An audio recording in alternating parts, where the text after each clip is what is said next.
qualification through bronze, but at silver it actually becomes part of the test.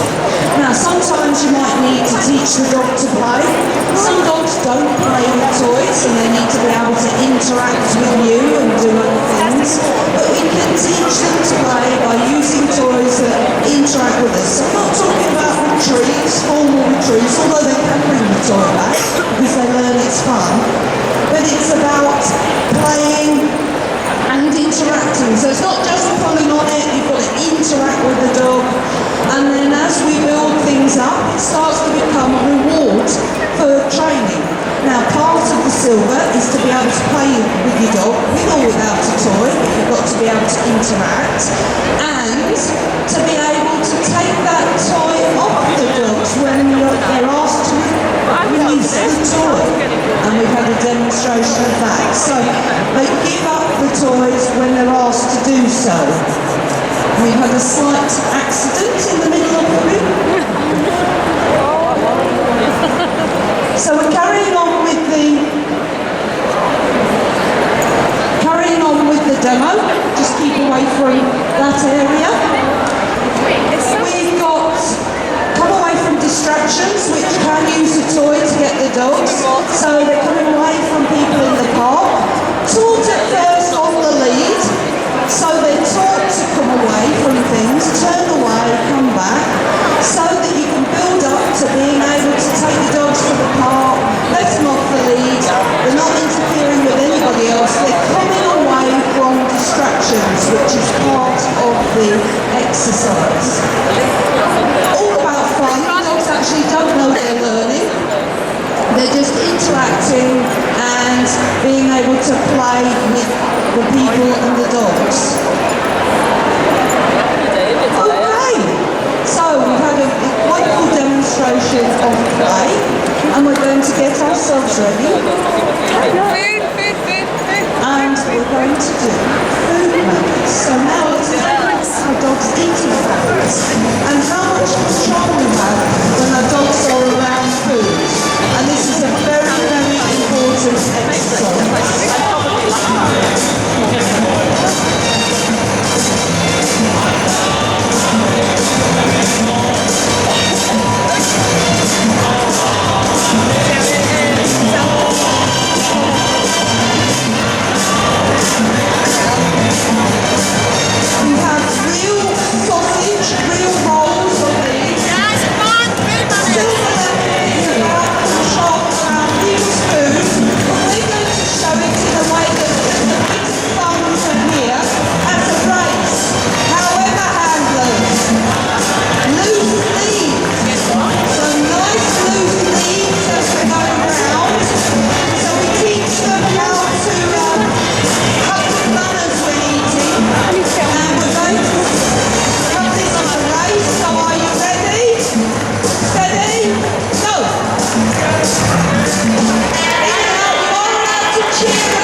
dogs that they can have a fuss and they can say hello, but they have to remain 4 feet on the floor, or sitting, but 4 feet on the floor, on a loose lead, so that they know how to behave. As part of the silver, we also do a stay exercise.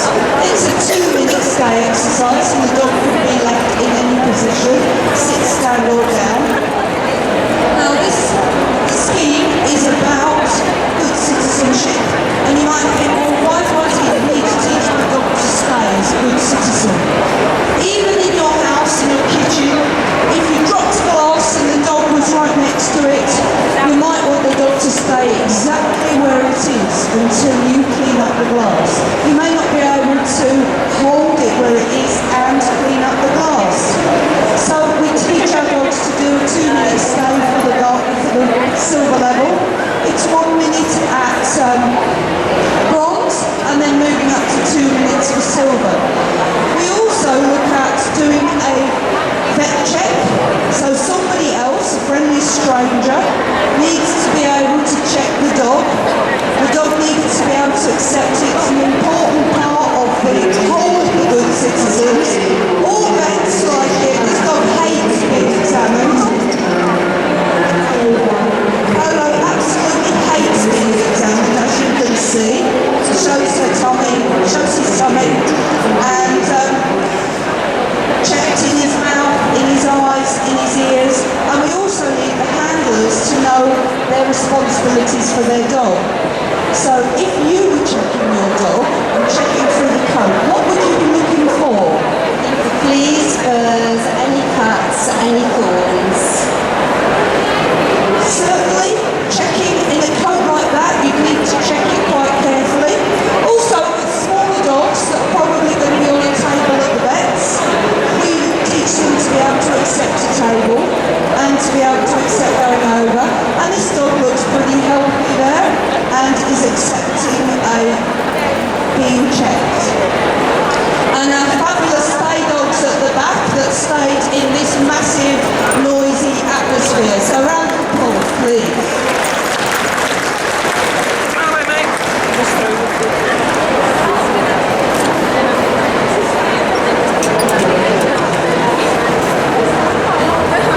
If we're travelling in a car, our dogs, as well as people wear seatbelts, our dogs should be properly restrained. But what we're going to have a look at here is what could happen if your dog is not properly restrained in the vehicle.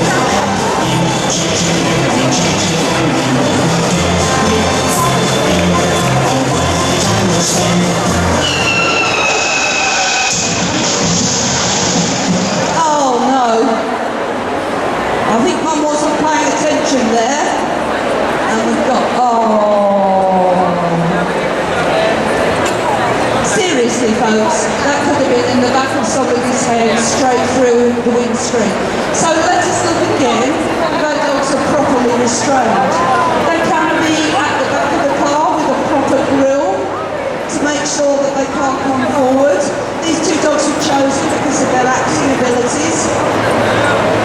And or they could be in the seat with a proper harness and seatbelt.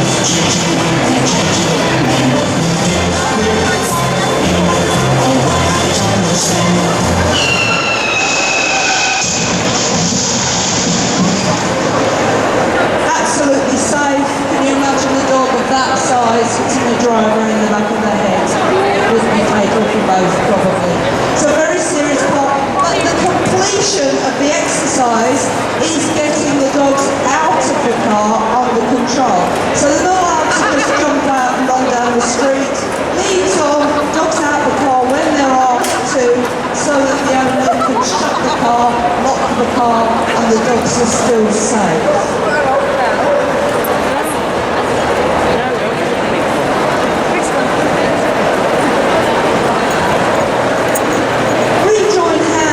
Where we're moving on to now. If you can't get your dog back to you, you can never let it off in a public place. At bronze, it's just the dog doesn't have to do a wait. At silver, we move on, and the dogs are left in a position to wait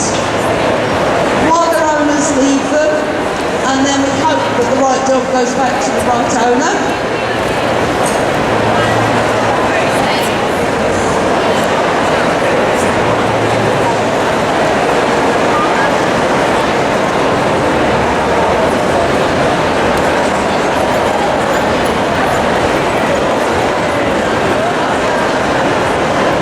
Okay, so we've all got the dogs back. But I think we'll just to see if that was a fluke, we'll do it again.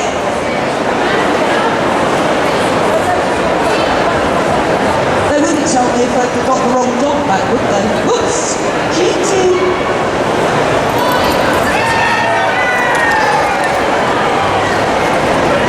Okay, we've all got our dogs back, and while they're all in the centre of the ring, I'd like to take the opportunity to say thank you very much to these people for practising for weeks to come here today.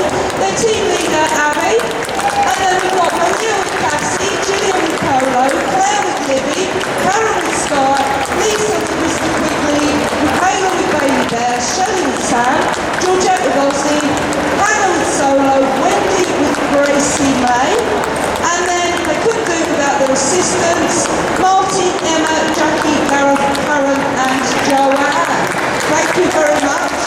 Sit back and enjoy their closing sequence.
Good 66 place team.